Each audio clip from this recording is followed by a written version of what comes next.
What's up, y'all? Happy Monday. Welcome back to another episode of Chill to Action on the Call to Action Network.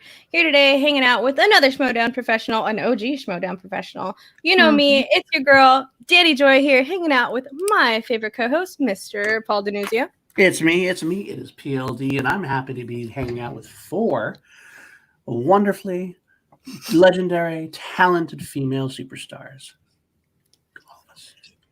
Yeah, yes.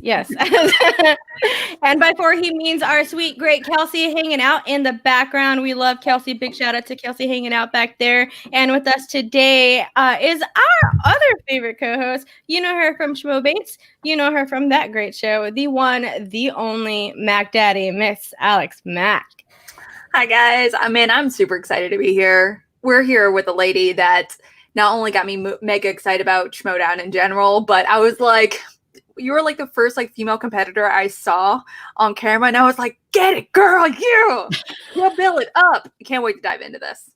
Absolutely, y'all. We are here with the one, the only, a pioneer, definitely a pioneer, an OG in the Schmo Down, a true huge inspiration to any female that watches this channel or watches the Schmo Down out there. The one, the only, Miss Brianne Chandler. Hello, I'm Brianne Chandler, also known as Miss Movies, because I miss movies. It's not that I know them; it's that I miss them. I have two kids. I don't get to see movies as much anymore. Although I've seen Spies in Disguise probably 8 times, maybe 10, within the last 2 weeks. So that's where I'm at right now. I don't know if I should say sorry or. It's not bad. Although maybe I have some Stockholm syndrome, but I'm not sure yet. I'm not positive. At least it's a good distraction, right? It's a good distraction. Right now, we're all missing movies. I'm not going to lie. We are all missing movies. It is a sad time. Maybe the drive-in theater can come back, can make a little comeback, but we'll see. Quite a few articles saying that, yeah. Yeah, the problem is the land. I don't know if that's really feasible here in Los Angeles, but maybe in other parts of the country. So. We have one that's still open in the summer times. I'm hoping that will open up sometime soon because I need to get out and see movies. Well, then again, though, what movies are going to be out? Because no one's releasing anything. I know, it's true. They've all just shied away. It has indeed. Well, we are on a Schmo Down podcast after show as we are. So that's the first question we usually ask is how and why did you get into the Schmo Down?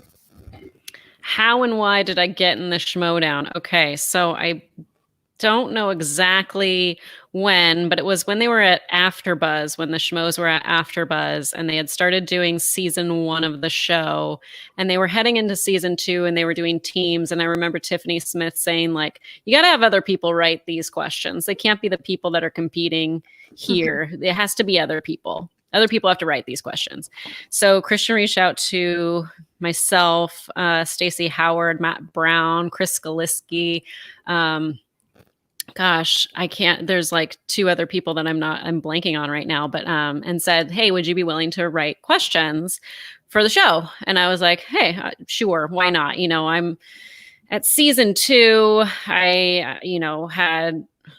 had 2 kids at the time. My son was just a little baby. And I was like, you know what? I need something to do. Otherwise I'm going to go crazy. So I started writing the questions for season 2 with a group of them. And that was interesting. It was hard because, when you're given this task and it's like, okay, and here's the group and you're going to go do it. And then it's like, I didn't want to take normally I would take the reins and be like, all right, I'm the leader. I'm going to get this. And then we're going to do this and that and that. And then I was like, I'm not in the right headspace and emotional and physical space to actually to lead it at this time, with having, kids. And so I was just kind of waiting to see who would take that role, who would fill that, the Lord of the Flies, who would fill the role, but eventually it finally came down to Chris. So I was like, thank goodness. And then he ended up, doing the questions for the long term. But, it was hard because it felt like we were herding cats, just trying to figure out what to do, where to go, who to talk to, what, all those things. And we really did it was hard, and we were able to figure out how to do it and be cohesive. And over the time, it started to kind of finally find its niche and keep going. And And it worked out. We gave them a ton of questions, which I'm sure they used throughout the next few years. But that was the first time that I was asked to help out. And so that must have been 2013. And I had known Mark and Christian only about since 2011, end of 2011. So it had been a little over a year. And then after that, Chris took over as the lead writer for season 3. And towards the end of season 3, Christian had sent a message to me saying, hey, would you be interested in competing, with Stacy? Do you think you and Stacy would do good at this? And I was like, well, we can give it a try, might as well just give it a try. We'll see how it goes. And so Stacy and I had been doing 6 Degrees for a while then. And so then we came on board and in season 2 and towards the end as a team, and we played the Wangers. That was our first match. And that's probably one of my favorite matches because I didn't know what to expect going in. And I hadn't watched it really that much since it went over to Collider. Again, with kids, your brain just kind of goes to mush for a while. So I was like in another space doing other things. And then once he asked us back, I was like, well, I should probably catch up on what's going on and see, what teams there are and what competitors there are and things like that. So I caught up on that. And then we had our first match, and that was how we got started in the Schmo Down, both Stacy and myself. Erin Parisian, that's her name. She was also a writer. I was like, who else was there? It was, yeah. Well, that makes me ask a question then. Since you're writing questions, that's probably one of the most thankless jobs in the Schmo Down. So how was it back then? I know now PJ and his crew have gotten a lot of flack this year, for example.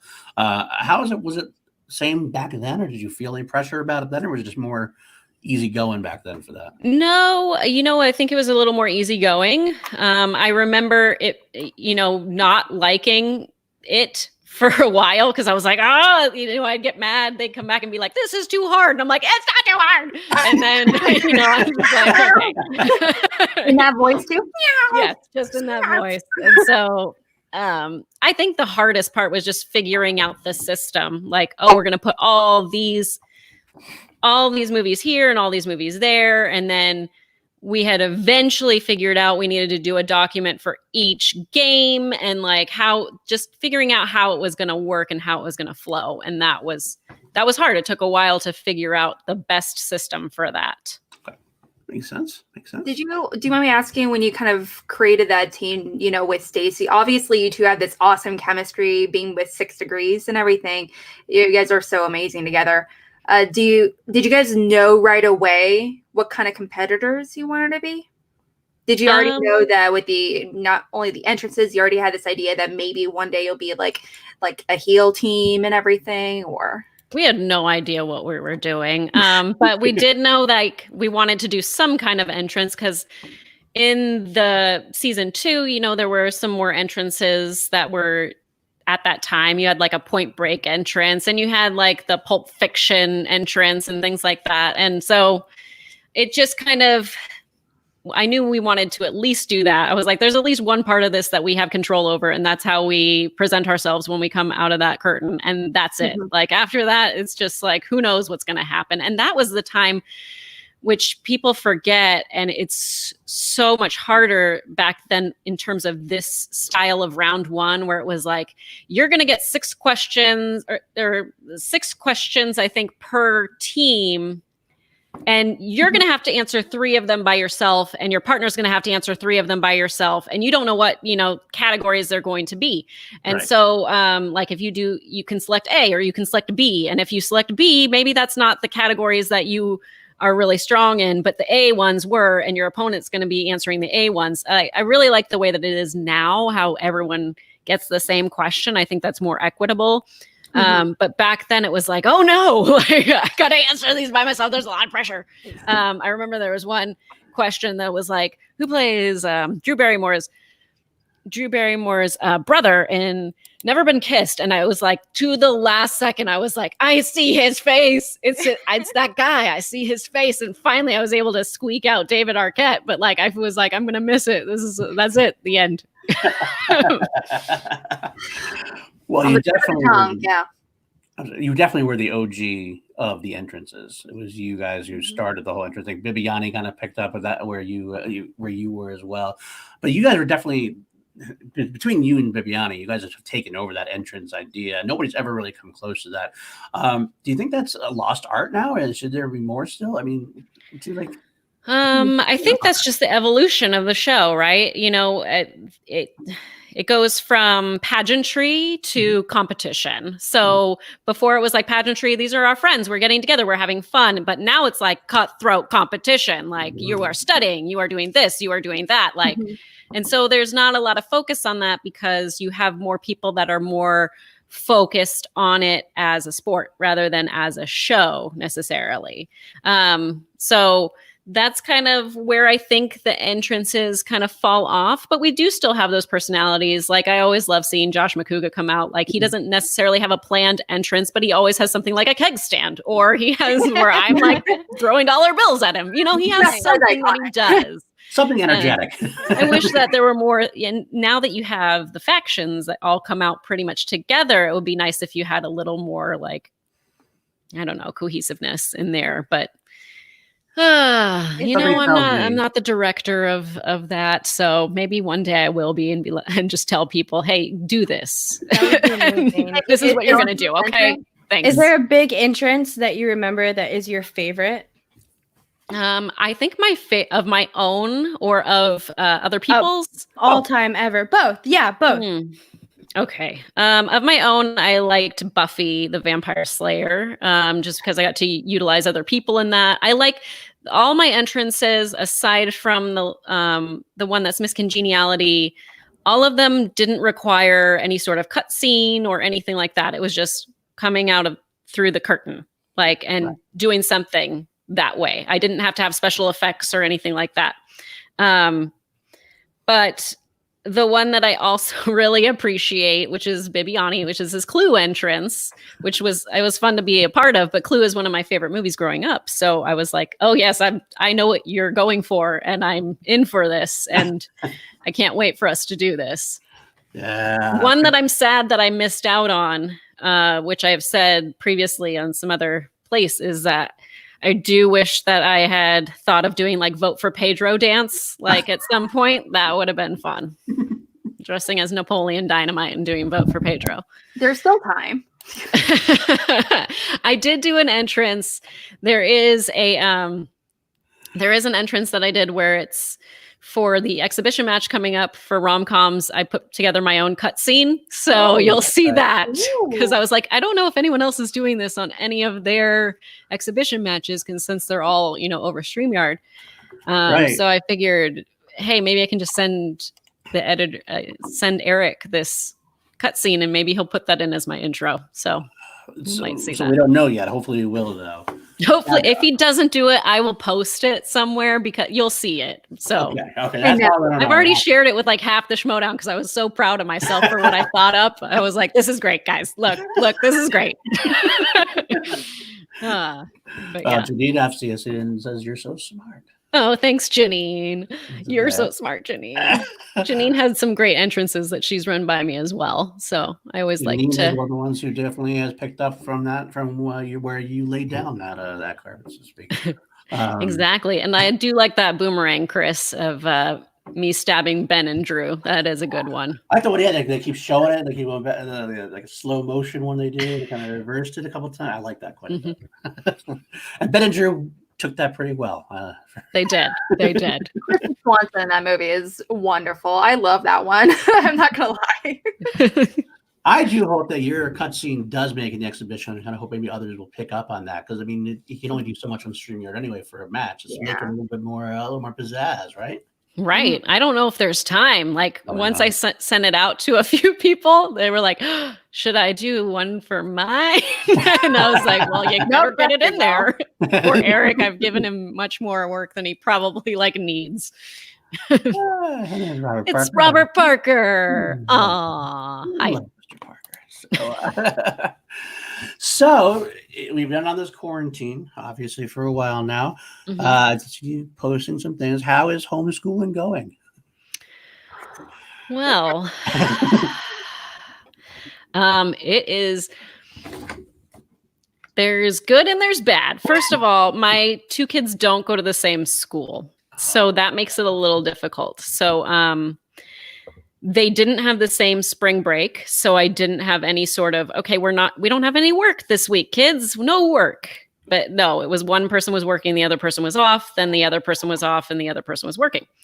And I was working the entire time. Plus, I also have a job, so I am also working from home while I am homeschooling. So my son's school does pretty good. Yeah, that's right. That's right, Frank. Who needs school? My son's school is pretty good. They have it kind of down. I only have one like thing that I wish they would do, and I wish they would do more Zoom meetings with the class to actually teach lessons. They send videos, which is fine, and they do have a Zoom one time a week. And the amount of work is good for a first grader. And then, but my daughter, she's a third grade age, but she goes to a school that has what's called cohorts. So they have 4 different cohorts. They go up to 8th grade, and you're basically like grouped by kind of your age pretty much.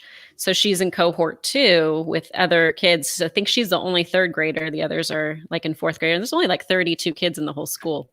So, they are they're trying to make it so that nothing changes except the teacher. And now that's me. So they have Zooms every day, but then they have work on top of that. And it's like 13 different subjects of which they want me to do projects and homework and work. And I was like, I can't keep up with all this. I told them like, when we're going to have to cut out certain things. Like I just can't do Latin with her. It's not going to work. Like I don't know Latin. I'm not going to be doing this. Learning Latin? I know, like, right? I'm going to have to just cut certain things out. It's just not going to work. And then, and they're fine with that. They said, we're fine with that, but we just have hit a wall. We've started a new book and the interest in the book isn't there. And it's like a lot of crying every day, and then Waverly's crying too. So, it's like just everyone's crying.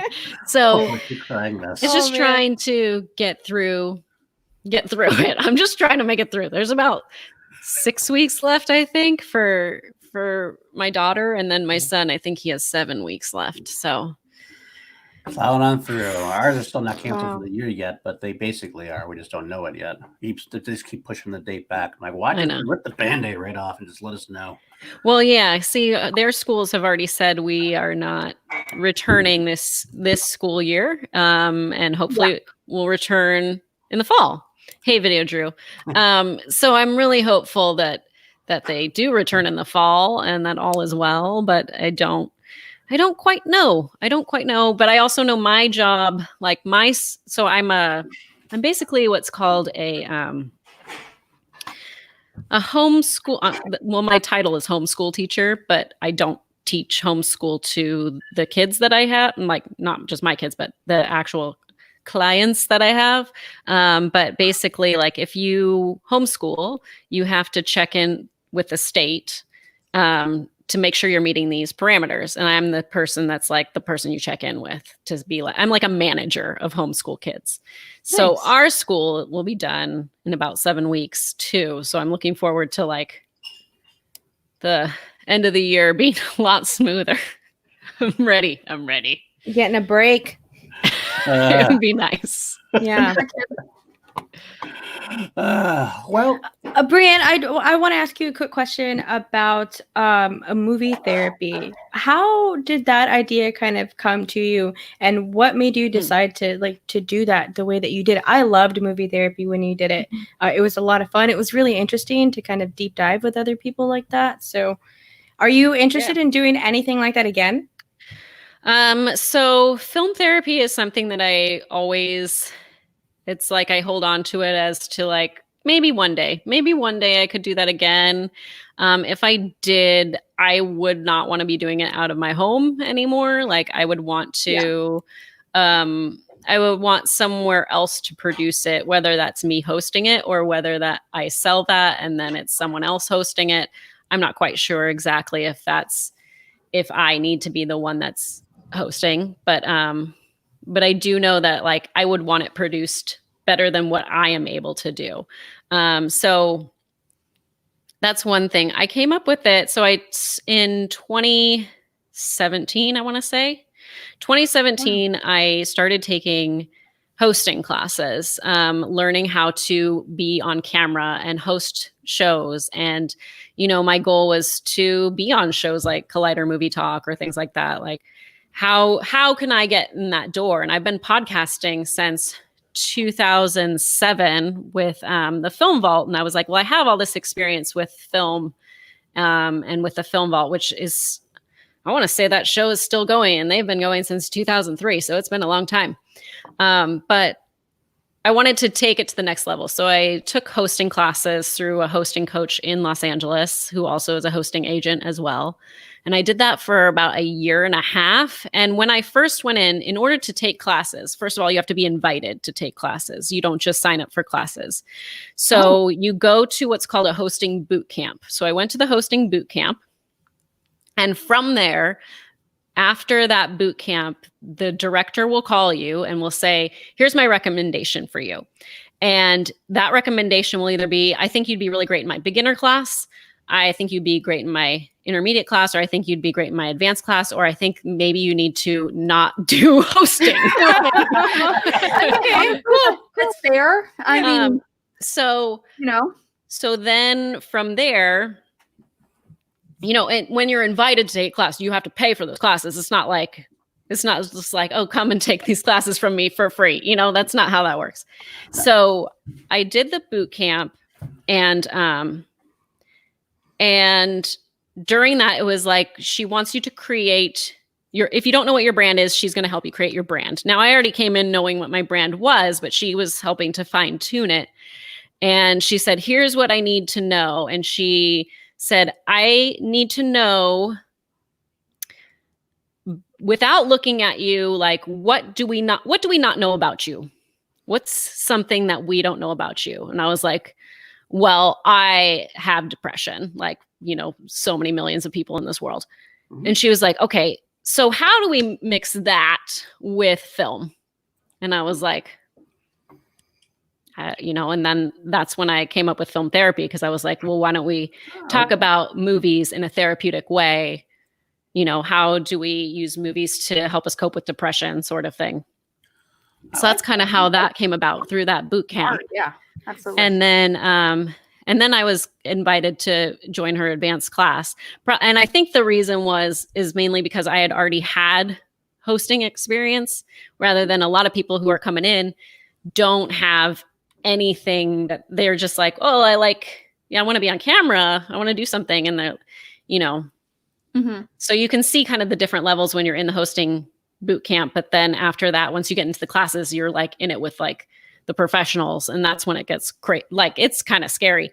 Yeah. Although in my boot camp was, this girl went up and she said her name is Jordan Ladd. And as soon as she said her name, I was like, what? Jordan Ladd is here? Oh my goodness. And then like at break, I was like, hey, I love you in Cabin Fever. And she was like, oh my gosh, you know that I'm in Cabin Fever. I was like, yeah, girl. Got him. That's hilarious. So Drew Guy is a very favorite of our. Yes, the Andrew Guy episode was my favorite. I thought if I ever were to, like, my movie therapy movie would be What Dreams May Come. That would be that movie got me through a lot. Yeah, I never saw What Dreams May Come, but I do know about it. Well, we definitely should watch that one. That's one of my favorites. Okay. Am I gonna cry? Do I need to cry? I cry every single time. There's a I cry. I'm a big sucker for daughter-dad moments in movies. Okay. Mm-hmm. So there's one particular moment that happens where just every single time I watch that movie, in that particular part, I'm bawling. And a husband and Yeah. wife moment too, as well. And that entire movie, like it's a whole family movie of love that like I'm gonna put on as soon as we're done here, so I can just cry it out, man. Well, Love sometimes that you need to movie. watch a movie or listen to an album where it's or whatever you're kind of into, and you're like, you know what? I need to get through these emotions. I need to cry a massive quantity of tears to get out of my system. Like sometimes you just need a good cry, or sometimes you just Sure. listen Yeah. to that one rock album or metal album where you're like, you know what? I just need a solid scream just to get out of my system. Yeah. So you kind of go. And once you listen to it or watch it or whatever it is, it's out of your system, and you're like, I feel a million times better. It does have that Mhm. kind of effect. It really does. Thankfully. Yeah. Okay, now speaking of Andrew Guy, there is a question I've kind of intimated to you when we met in real life. I brought up the fact that your time on Action Movie Anatomy, when you did Cliffhanger, is one of my favorite Action Movie Anatomies of all time because Yes. you broke Ben Bateman, completely broke Ben Bateman to the point where he's throwing his headphones. Yes. You would say, and you mentioned that you thought that John Lithgow Mhm. could play the role of Owen Davian as well as Philip Seymour Hoffman. Yes. That almost broke him. You furthered your sins against Ben Bateman and Andrew Guy by saying you thought that you could that John Lithgow could play the role of Hans Gruber as well as Alan Yes. Rickman. Absolutely. I'm going to give you a chance here to redeem yourself in their eyes. Oh my Wait, God. No, Now, Andrew no, Guy there's no mentioned- redeeming. I fully believe this. Now, you have to understand, I'm not agree saying, with you. and I said this on the show, I'm not saying he could do it better than they could. I'm saying he could do just as good of a job as they could. And there's a very big difference. Okay, I'm going to give. There's one more that Andrew Guy brought up that you didn't mention, whether or not you thought this. So I'm going to give you an option. It's on brand for me as well. Ed Harris in The Rock, General Hummel. Do you think John Lithgow could do that role as well as Ed Harris? No. And here's why. That's The all Rock. you needed to That's hear, the really. right answer. Oh, wait, do I need to give you a reason or I just Yes. say no? Yes. Oh, okay. No, you can go ahead and- Yes, please continue. Yes, Um, please. The reason is I am not really a The Rock fan. So I don't really, I mean, it's good. It was a good film. I enjoyed it. I had fun. That's it. Like I couldn't, I don't remember anything except for him rolling on the ground in between the fire. That's it. That's all I remember. Okay. So Okay, fair enough. As long as you say that, okay, whatever the reason Oh. is, until they will let you back on the show now. They say. Oh, I love that. That's so good. Well, during our quarantine time, also you have done something else. You have picked up the guitar. Speaking of I music, have. how is that going? It's going good. I have it here. I picked it up before the quarantine. Nice. So it's been 2 months. Almost exactly 2 months. So you're almost ready to jam with David B. Yeah. And Bateman. We're waiting Exactly. for that entrance Absolutely. to happen. We'll see Just if I can- waiting. Oh my gosh. Yes. Yeah. I can't really do it. 100%. There we go. I was like, so I'm working on the blues right now. I don't watch YouTube videos. I don't do apps or whatever. I have an actual teacher.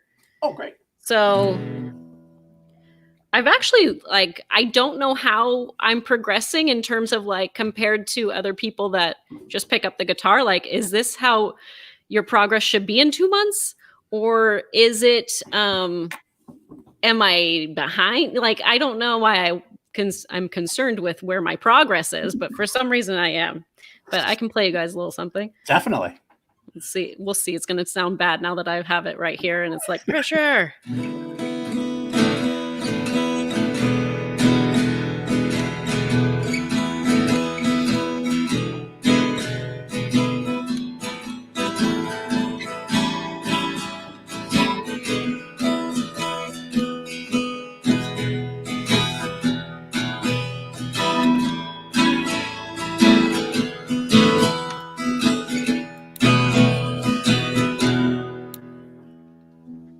There I'm you go. ready to jam, man. Come on now. David B gives you a thumbs up. It looks like so. That's amazing. That's right. No, So David B, where am I? Am I advanced for a person that's 2 months in? I have no idea, but yeah. Oh, for 2 months in, that's great. That's great. I mean, at least for me, someone who has always wanted to do something like that, man, that's awesome.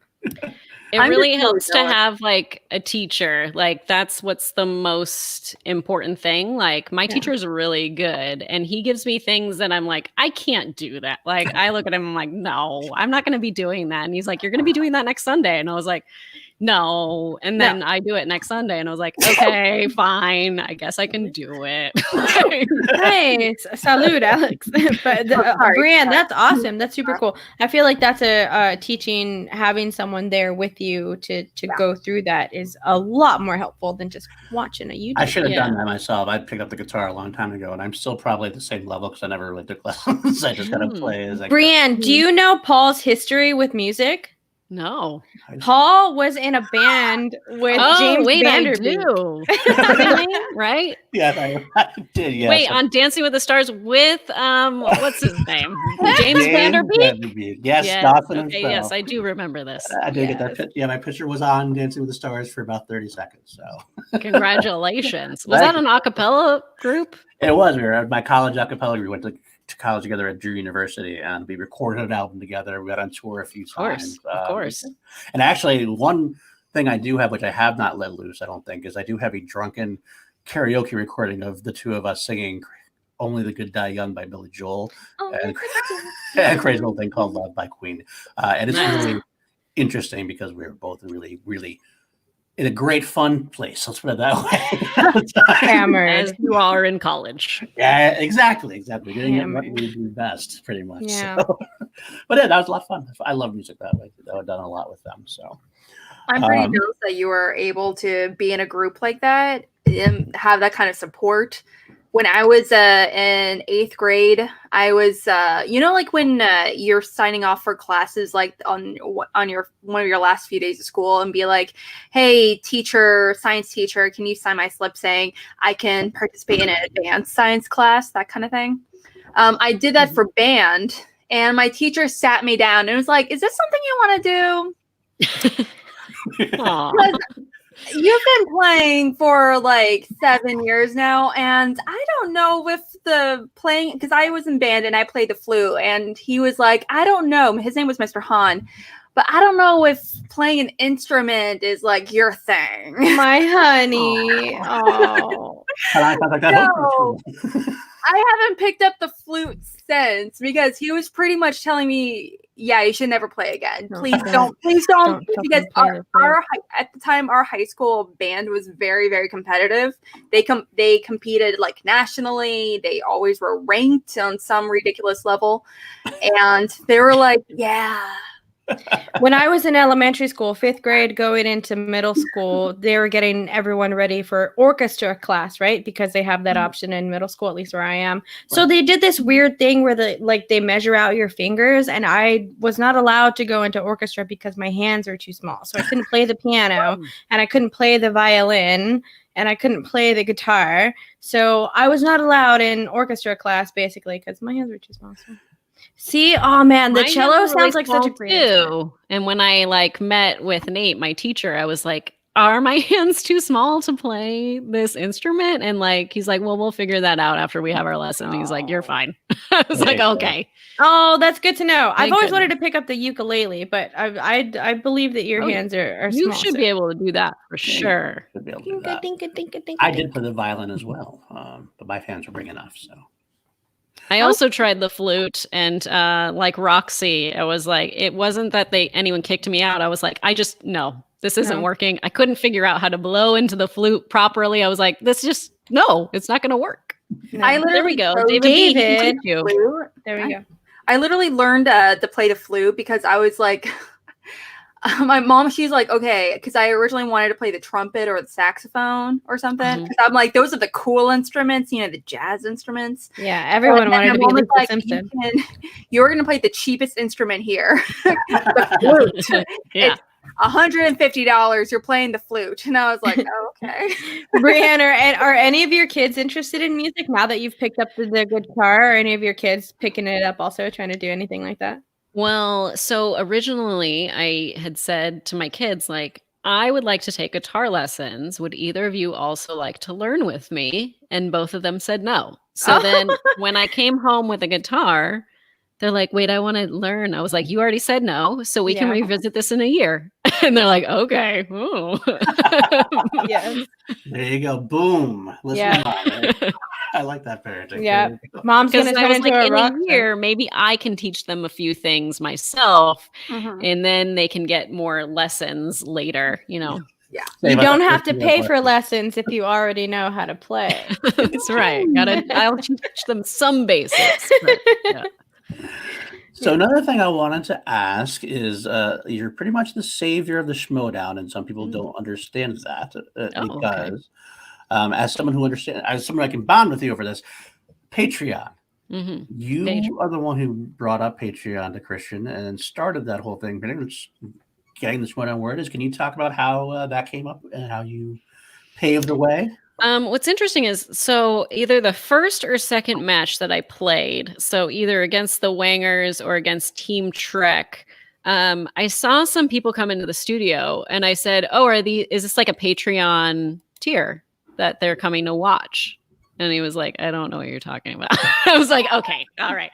Well, we can discuss this later. So then when I knew that, you know, things were happening with Collider, like, and he was trying to figure out how to work on its own legs, I was just like, well, I really think that you could do really well with Patreon. You know, I've seen it with Kind of Funny is the model that I use, because I really like Kind of Funny. I like Nick Scarpino and Greg Miller and Tim Geddes over there, and Andy and Joey, everyone over at that production. Like, they really know what they're doing.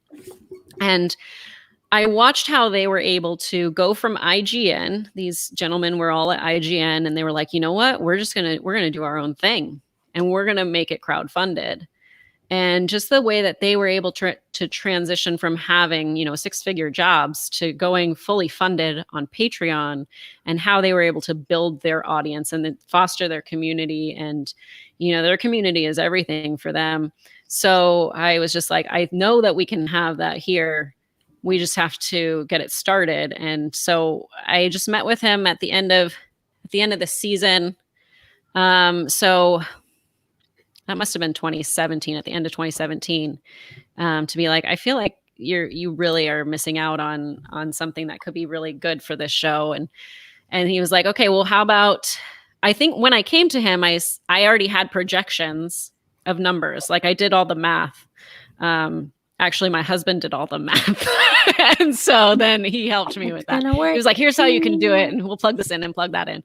And I like had all these sample tiers of what we could potentially offer to start this Patreon. And like, then had the math of, here is the low level of what is probably the minimum that you'll get. And here's the high level as to what you could get if we offered this right now. And so when we first launched it, we were like right in the middle, like in the center of like what the projections were. And then towards the end of that year, we were up at the high end, even passing the high end. So that was really great. But yeah, I mean, at that meeting, he was just like, all right, well, let me know, you know, how you want to run it. And I was like, oh, I wasn't really like, I wasn't necessarily giving myself a job, but if you're going to give me a job, we can discuss that, you know, like I was kind of like, here's for you. But all right, I'll think about it, you know, I'll consider that. And then that's how that worked out. Well, we are very grateful because we know how important the Patreon is to the Schmo Down, and now SCN Live as well. Absolutely. So it is all thanks to Brianne. So take ownership of that, and make sure everybody knows. Yeah. Another thing I wanted to mention is that you were definitely one of the first and most important female presences in the league. Can you discuss how that developed as far as, like, you know, the beginning, and how? I know the Shire Worlds took up that banner as well and became much more important. But how was that in the beginning versus how it is today? Well, I think it depends on your definition of the beginning, because if you consider the beginning like season 3, when it like went to a full year production, Yeah. then we can say like, well, at that time, all it was Clark Wolf against all these other guys. That Right. was it. And so when you brought in Stacy and I, it was like, okay, well, now we have some more women to work with. I think that Gray Drake was probably still around. Gray Drake has been around since season 1. People don't even realize that. She competed in season 1. Yeah. It was a team in season 2, and, has continued whenever she's asked to be there. She's going to get in a match here pretty soon at some point. I hope so. She's great. She was drafted. I can't remember which faction, but so it is inevitable. So she is an underrated competitor in this league, underrated, personality in this league. Like, you don't see her a lot of times on the show, but she is just, she's just stuck around, and I enjoy her presence.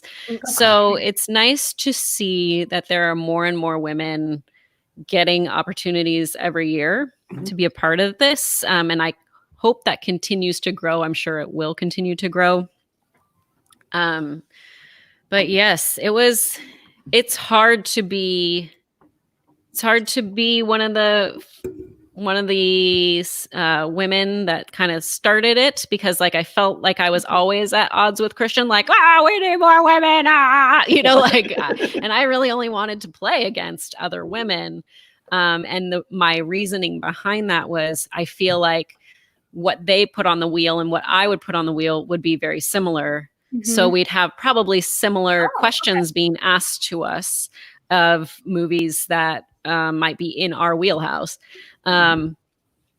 So that was always my, like, this is why I only want to go against women. He's like, you're going to have to go against a man someday. I'm like, fine. Well, it kind of reminds me of for the first few years. What's that? George C. Scott. He was nominated for a bunch of movies, like Oscars, like in the 60s and 70s or something. But he actually protested the Oscars, where he was like, the Oscars are stupid. I don't think he ended up winning like 1 or 2 of them, but he's like, it's stupid. There's no reason. I would only want to go up against other actors vying for the same role or a very similar role. Like, you can't really compare the movie The Lobster to Pulp Fiction if they came out the same year. They're completely different genres, different styles, characters, plots, and everything. Why would you put them in the category? Wouldn't that be interesting? Yeah. If it was like the Olympics, like gymnastics, how they have that compulsory round where they like all do the same routine. It's like everyone's going to do the same. Everyone this year, we're all going to do Who's Afraid of Virginia Woolf? Okay. And then we're going to go from there and decide who the best actor is. I like that. That's monologue. Paul. I do. I like that. Only people that played this role in this movie are allowed to be in this category. Who was the best Virginia Woolf? Well, that's good. Let's see. So we had the exhibition match coming up. You mentioned that a little bit, and then the romp. It was taped today, correct? It was taped today. Sweet.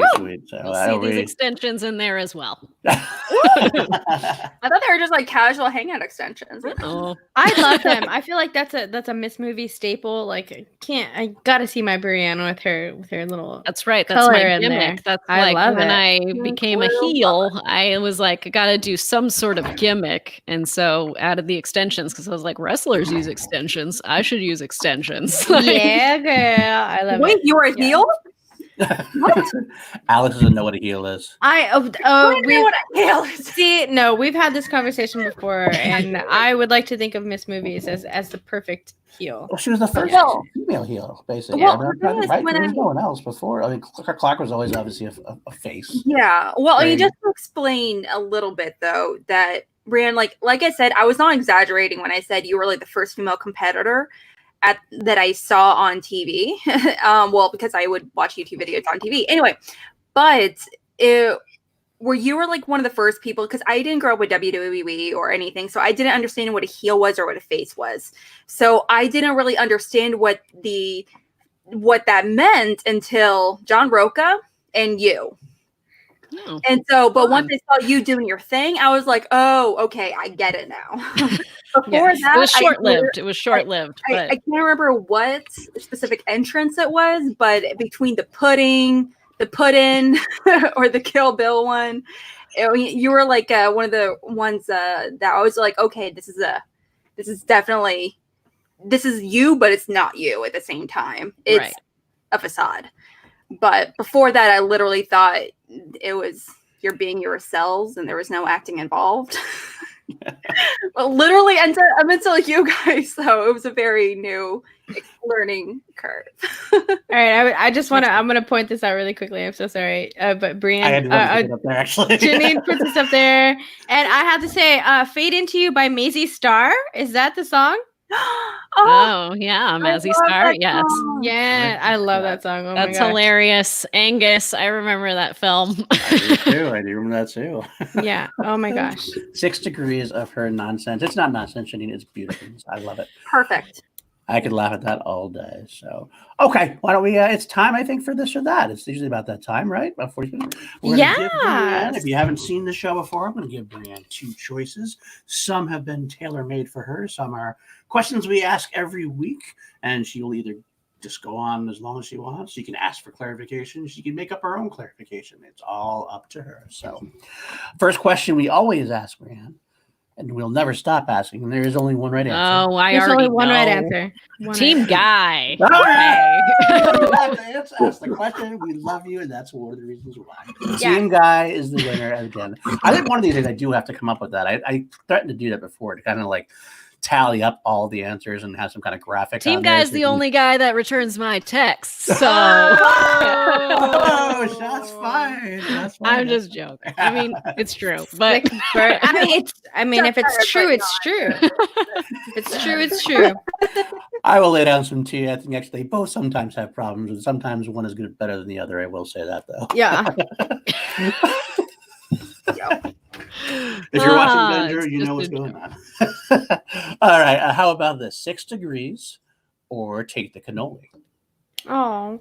Oh man. I know, right? I'm gonna go 6 degrees. I was with it. I was with Stacy for a show, and I was with her much longer. I would have loved to play more with Drew, but yeah, 6 degrees.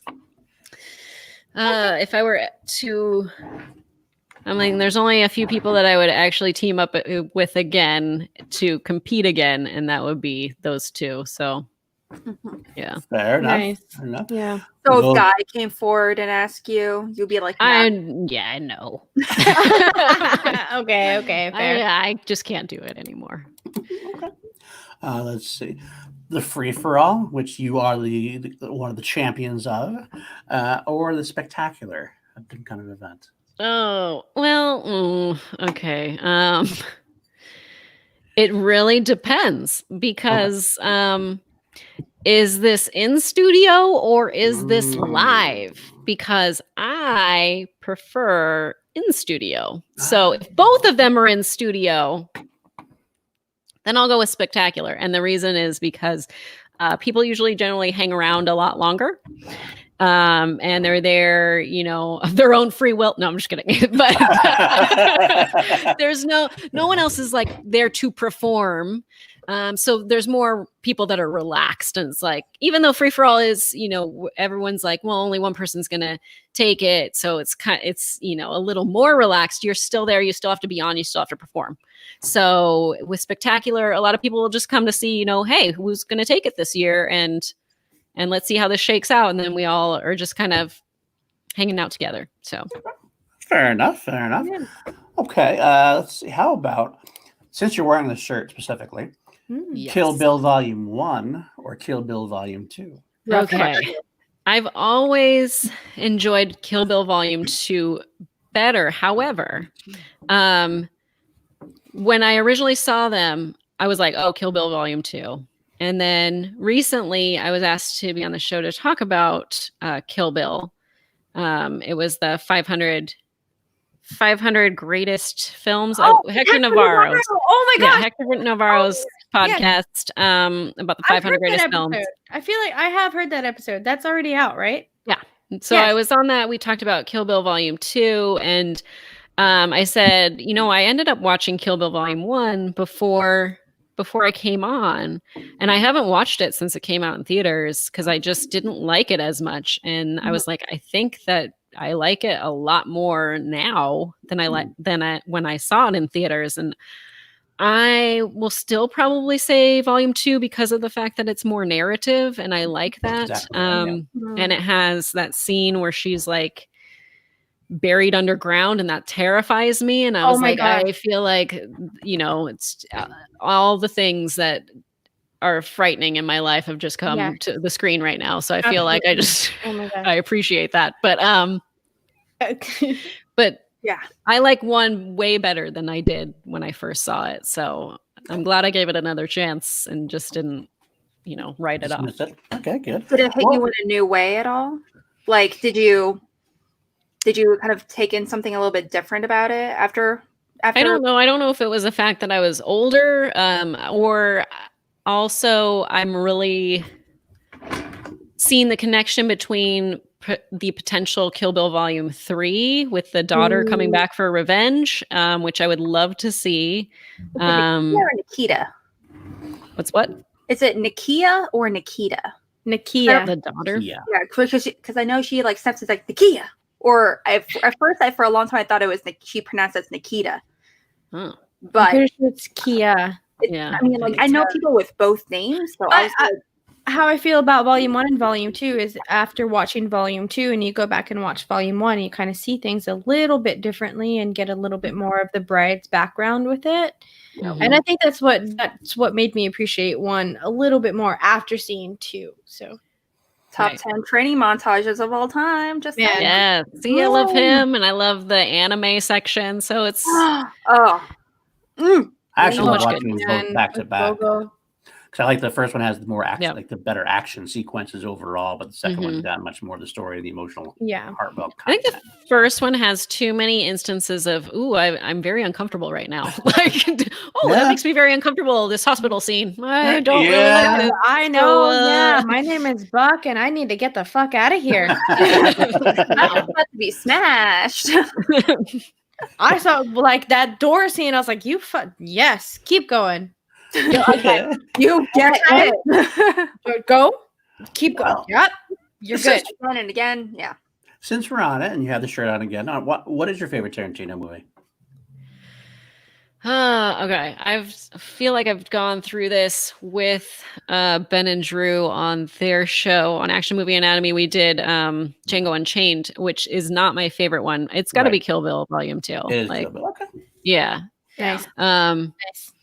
But I really love, and I was surprised it wasn't on Ben's list, and I think because he hadn't seen it, and I wonder if he's seen it since, The Hateful Eight. I really like The Hateful Eight, and I just feel like it's just this, because of the fact that it's the limited room, like we're all in this one room this whole time trying to figure it out. The only problem I have with The Hateful Eight, which I was immediately attuned to in the theater, I was like, there's a reveal that happens, and I was like, I was waiting for this to happen because I saw the name on screen at the beginning, and I was like, well, where's that person? Where are they? Where are they? Why haven't they showed up yet? Like, so I was waiting this whole time for this person to come, and I was like, oh, I think it would have been nice if you didn't have that name on there, but okay. Tarantino also showed up to Channing Tatum's like lip sync battle.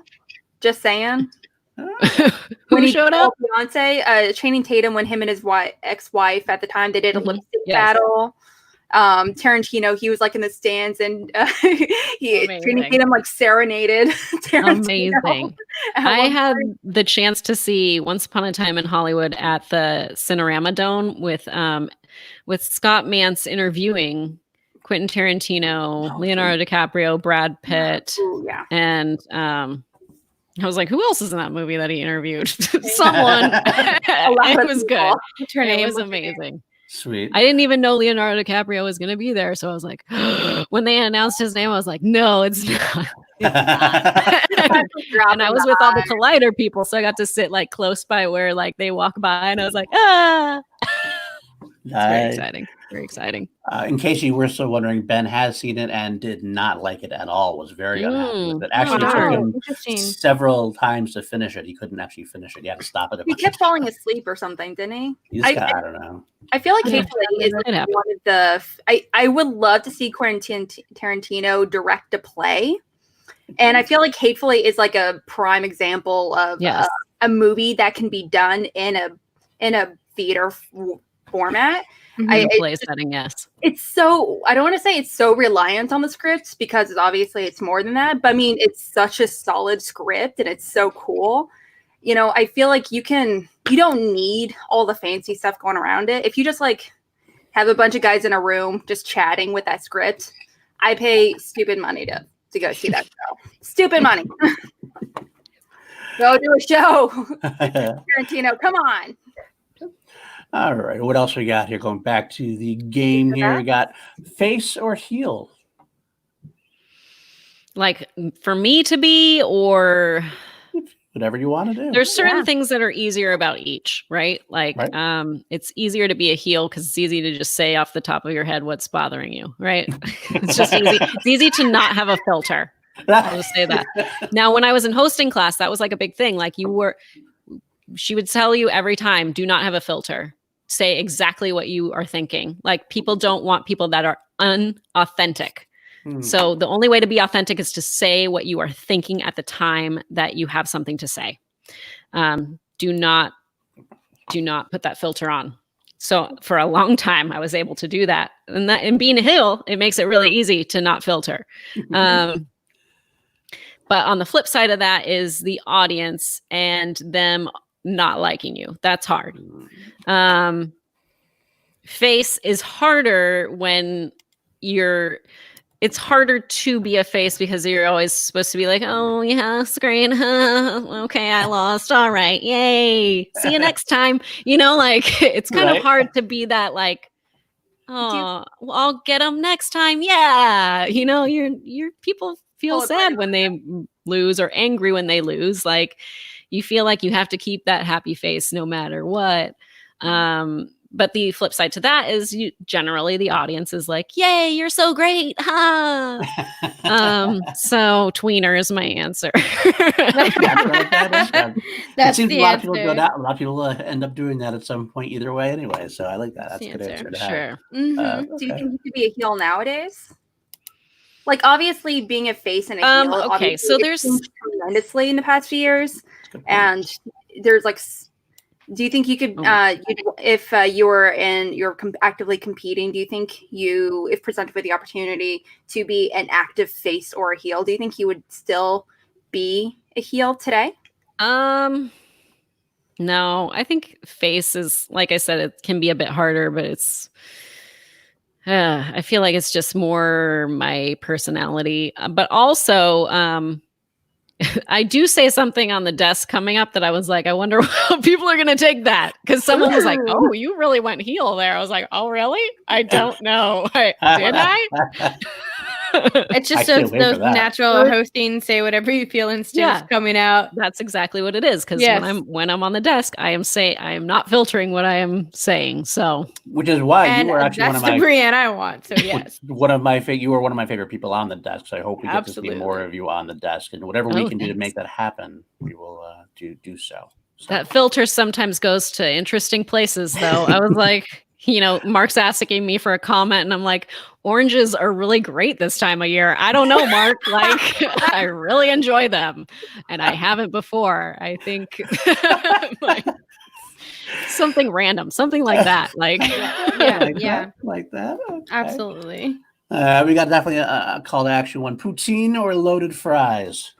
Okay, you have to define loaded. I know poutine, but I don't exactly know the definition of loaded fries. Loaded fries. Pretty much poutine without the gravy. It's pretty much just not necessarily. Here's all right. No, all right. Go ahead. Loaded fries usually are gonna have maybe some chili, some cheese on them. Maybe depending on where you get it, a couple of onions, maybe some green onions, stuff like that. Alex has a much better description of loaded fries than I do. It's honest to God, all of that. I picture like loaded fries, almost like carne asada. Like nachos. Yeah, Like, basically, nachos but with fries. With fries. Yeah, with Okay, that. then I'll go the loaded fries. Like I really do love poutine though. Like I do. So You know what? I mean, like having a really good cheese curd. Mhm. That's what I'm saying. Some good, some good gravy with some good stock and like some really good crispy fries that almost get a little bit soggy from the gravy and some decent cheese curds. I'm a poutine. The poutine is my Yes. answer. So. But just to clarify, loaded though, fries for Brianne. it's a lot easier to make. It's so difficult to make loaded fries bad. Like you would have to come up with some really awful loaded fries in order to make it bad. No matter what, I'm gonna enjoy your loaded fries. But when it comes to poutine, I've had so many bad poutines where I'm like, this is bland. The curds aren't really great. The fries aren't good. The gravy is bland. I've had 95% of the time when I order poutine, it's not that great. Brianne, So- this is why this is the Debate. returning question on show makes because sense. this is Yeah. the debate that happens. I don't like my size soggy, so give me loaded fries anytime. Whatever. Loaded fries are still gonna get your fries soggy anyway. So. Not comparatively. Or anyway, See, That's see, enough. see, we can't do this anymore. Sorry. this does get side. We'll do it 2 weeks. I'm so sorry, Brianne. All right, how about this? Got a couple left. Heather's or Jawbreaker? That's one. Oh dear. You know, I'll go Heather's just because it paved the way for Jawbreaker. For That's a sure. good point. Absolutely. 100%. Yeah. You know, Paul has never seen Jawbreakers. I have not. Oh, seen real it. good. You gotta see that. Yeah. Well, I've seen Heather's quite a bit because my daughter got obsessed with it for a while.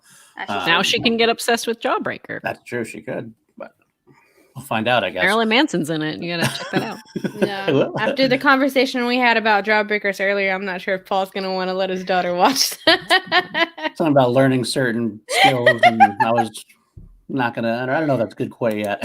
High school black comedies. There you go. Now, one of my favorite. This is what the last one we'll do. Is one of my favorite things about your career was your interaction, of course, with Mike Kalinowski, both good and bad. Now you got to see this up close.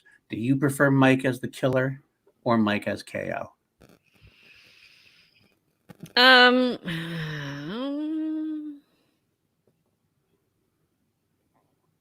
My goodness. I don't know. I liked him as the killer because I feel like that's more who he is. agree. That's who he is. Yeah, me so, too.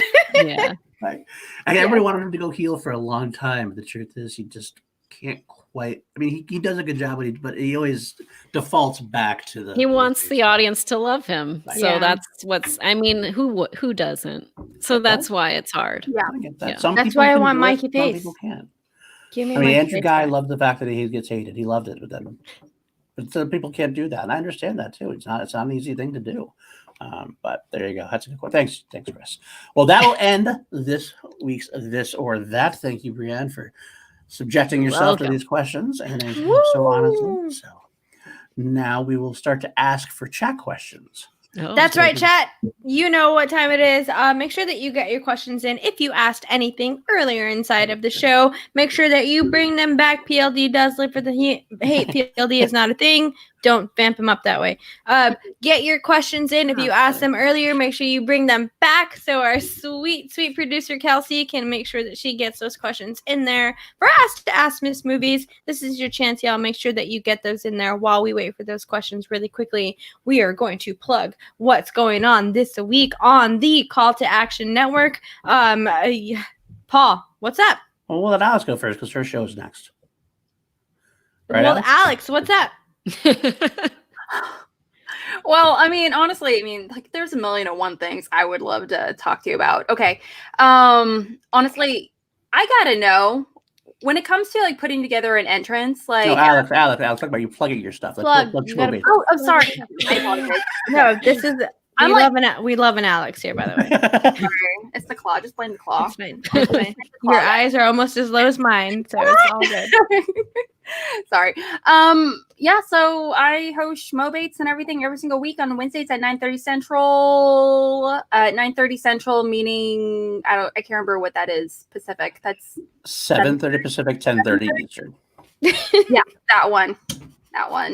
I'm trying to get used to saying like Eastern versus like Pacific, but I keep going back to Central, and I'm like, no, Central. Always stick to Central. We've already established this as a rule. Always stick to Central. Well, so many people are on East Coast, so anyway, it doesn't matter. Pacific and Central only. Well, there you go. I do that every single Wednesday, and on that's actually coming Wednesday, I am actually hosting Schmo Bates with the Action Guys, Ben Bateman, as well as Andrew Guy. So that's going to be all that in a bag of chips. It's going to be so much fun. And next week, I have been told that there was a big challenge that was issued. And they want a little confrontation so they can argue out on camera. So I'm excited to see how that's going to turn out. But you can follow me on Twitter at real Alex Mack. They are on Twitter. That one. And I will plug our show next week. Our next week's guest on Chill to Action is the one and only Bobby Gucci, Tom Dagnino. Yes. Shirts. We don't know if shirts are going to be optional. We or don't. not. Required. Shirts. Yeah. We can't control them. I don't know. After the last interview we did, where he's like, what? I don't know that Burt Reynolds picture thing he did. Yeah. Yes. Yeah. We're going to find out. So Shirts are required on my end, at least. So. That'd be a totally different kind of show if they weren't. Yep. This is not a private account. So. Okay. So Kelsey, if you want to start throwing up any questions that are from the chat, we can go from there. Star Drew, Miss Movie, what is 90s Disney movie? Is I love favorite? that question.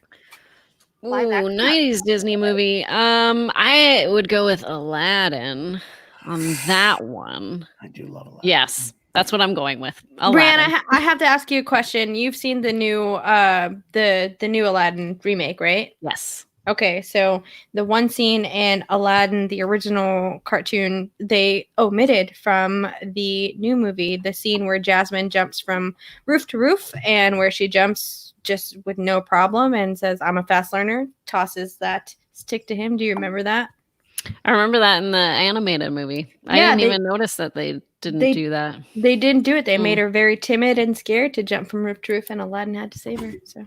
Boo. I was very sad about that. But I loved the movie. Other than that, I loved the movie. I did. Guy Ritchie actually did a good. Wow. He did all right. It was pretty good. It wasn't very Guy Ritchie, which surprised me. It was very much. I doubt he had a lot of creative control with a Disney animated property. Could very well be. Let's be honest. There's one line. You could have put that one line in the movie, Guy Ritchie, but whatever, it's fine. It was great despite not having Robin Williams. That's the yeah. one thing you can't do. You miss Robin Williams no matter what it is. So anyway, Kelsey, next up. Brandon Buckingham, General Bannon. Like, first thing you were doing once quarantine ends. That's a great question. Dropping my kids off at grandma's. Yeah. Bye. That is living the life right there. I'm sure Grandma misses the kids, so I'm sure it'll be happy on all ends, right? That's my right. father tries to guilt trip me that I called my father like, yeah, my kids aren't visiting me. I'm like, we can't visit you, Dad. You're an older guy. Like, I'm sorry. Do you want us to visit you? Is that what I'm hearing? He's an old time. We just couldn't get him to stop going to the grocery store for like forever. We're like, we had to like lock your door and keep you inside at this point. Old stubborn Italian. I don't know where I get that from. Oh my goodness. No clue. Janine, of course. Ooh. What's a new movie you've seen that you enjoyed? Okay, so not new in general, but new to me. When in Rome, I really enjoyed with Kristen Bell and Josh Duhamel, and that rhymes. You're a poet. Dax And Shepard, I didn't know it. Yeah, Dax Shepard is hilarious. Like, it's really funny. Will Arnett's in there, Danny DeVito, very cute. I was glad that I rented that. So there needs to be a whole rom-com slice dedicated, or just a dedicated movie slice dedicated to couples, married couples, or couples in general that are co-star in the movie on some level. Because then you can get Rosie and the Pussycats. Between Tara Reid and that what's-his-face, that TV show host dude. You get a When in Rome. Jawbreaker. You get the most eclectic mix of movies, everything between Anna Harris and Chris Pratt for a long time. I'll take a Kristen Bell splice, though. Yeah. I can do that for me Yo, too, because Ed Harris and his wife Amy Madigan have been in like 12 movies together. So Oh I'm my definitely gosh. All right, next question. Kelsey. Danica, so who would you cast as Miss Movies for the theoretical Schmo Down Broadway musical? Oh, that's a good question. It's between Anna Kendrick and Allison Brie. Those are the two that I would go with. All right, yes. One of those two. Perfect. Probably Anna Kendrick. Yeah. Have you guys seen this movie called Camp that Anna Kendrick was in? Yes. I did not. Theater. I It's did about not. theater camp. It's really really? cute. Lunch scene. Yes. The Ladies of Lunch is good. Like, there's so many good songs in there. I just love it because it's about musicals and stuff, and it's about inclusion too. So Definitely gonna have to go back and watch that for sure. I'm gonna throw a curveball in here. Favorite musical? Ooh. Oh dear. Gosh. Okay. So Phantom of the Opera is up there. You must have loved Maybe. the whole weekend then. What? You must have loved. It was like on YouTube. Oh, For I 48. It was only on there for paying 48 attention. hours. Yeah, it was over the weekend. Where it was like Pretty a great. one. Yeah. I mean, I guess I'll go with that one. Phantom's a good choice. It's hard. There's so many good ones. I Phantom haven't is a seen classic Hamilton. I choice. was supposed to see Hamilton, and then my tickets were refunded because of not being able to go to the No, theater. that's a bummer. Have you listened to the soundtrack before? Have you heard any of Yeah. the music? I've heard the soundtrack, so Oh, it's so good. Oh my I gosh. redid my tickets for October. We'll see if it works. I don't know. Cross fingers for you. All right. Seriously, yes. Kelsey, next. Dean Morgan, how much do you miss playing with Stacy, and could you see yourself returning? Dean, I miss Stacy just all the time in general. So I miss her very much. I do miss playing with her. I don't see myself returning to competition. It's just in high school, I was on the dance team for 4 years, and I always, every year was like, why can't we just do football and basketball? Why do we have to do competition? Like, we were really good, and that's why we had to do competition, apparently. So it was like, you have to do it because you're good. Or maybe it was because of the competition that we were good. There's that too. So every year I was just like, I don't want to do the competition. And when I tried out for the USC Song Girls, my sister was like, the dance force is really good. They're kind of like the dance team. I was like, but they compete and I don't want to compete. So I was like, that's why I'm going to do the Song Girls. So There you go. yeah, no, I don't like competing. Fair enough. Well, we are running into our time. Brianne has to keep Yes. going, so we can ask maybe one more question from the chat. Maybe Kelsey. One more. If you ever return to competing, what entrance that you haven't done would you have wanted to do? Yes. There you go. Yeah. I mentioned this earlier. Just recently thought of doing the Vote for Pedro dance Right. as Napoleon Dynamite. That's definitely one that I would want to do. Oh man, I don't know about the hair though. Like, I don't know if I'm gonna sport his hair. But No, just pin it up in a way that it kind of looks like it, and it'll be totally fine. But that's definitely something that the Schmo Down needs. someone needs to do that. Yeah. I don't know who's gonna do it, but someone maybe Janine. I'm passing it off to you. There you go, Brianne. Telling you, giving you an order. That's what it sounds like to me. Do it, Gene. Do it. Mm-hmm. That's right. Yes. Well, that is it for us tonight, y'all. Thank you so much for hanging out with us on this Monday. Thank you to everyone who is inside of the chat. Thank you especially to Miss Movies, Brianne Chandler herself, for coming in and hanging out with us. Brianne, is there anything that you need to plug before we go in? Let us know where we can find you. What are you doing? Okay. Not really doing much, but on Fridays I do a show called SD Best Friends. It's at 8:30 p.m. Pacific Standard Time. Don't know what Central Time that would be. But yeah, so it's just like SD. I say it's open-ended, but pretty much everyone on there is just from the Schmo Down. So there you go. You could call it Schmo Down Best Friends or Social Distancing Best Friends. So whatever you want to call us. Star Drew Best Friends. He's in the chat. So who knows? But yeah, I got that. And then I don't do Twitter anymore. My account's still there, but I don't do it. And you can find me on Instagram, Miss_movies. Okay. That's about it. Fair enough. You can find me pulling my hair out every day, every weekday during homeschool. And Jake, can we put that link in the chat for her channel one more time, just so we have it up there? Yes. That would be Yeah, and my YouTube channel. And there you go. Yes, there it is. Hit or Miss Movies. Hit or Miss That was the Movies. original. Originally I had a website called Hit or Miss Movies, and I would just write reviews. And my first review that I wrote was Along Came Polly. And like after a while, I started saying like, oh, I should be Miss Movies, so it's Hit or Miss Movies. And then so I just started doing that, and then later it was, oh, I miss movies. Oh, So sad. The origin of the name is a story that I appreciate so much, Brianne, just as much as I appreciate you as a person. Actually, I mean, it's kind of maybe you should get together with Brandon Hannah, have a site. You could be Miss Movies and Hit and Movies, or Hot Bad Movies, baby. Miss and Hit Movies. Hit and Miss Hit. Movies, right there. Yes. There it is. Oh my goodness. I'll see my way out now.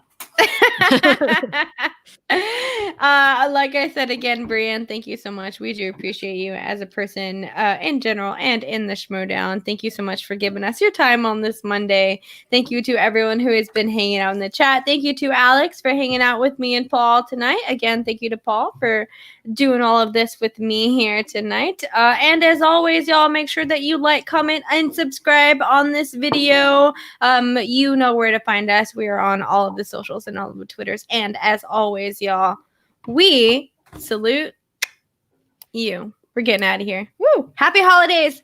Hey.